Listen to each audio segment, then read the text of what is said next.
Porkuto! PLTV. Hello po sa inyo lahat, at ako po si JM, at itong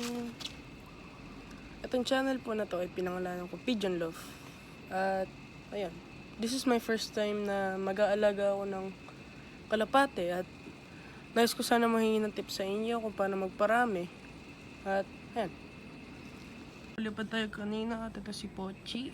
Ayan, ako naman kalapate ay andon sa ating loft.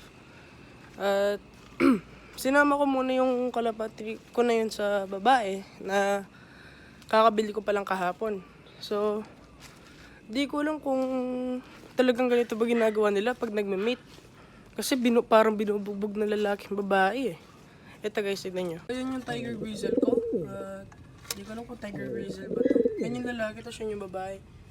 Kanina naghahabolan sila dito, tapos binubugbog na itong ito lalaki, itong babae na to. Ayan. Nais ko lang magtanong sa inyo kung normal lang ba yan.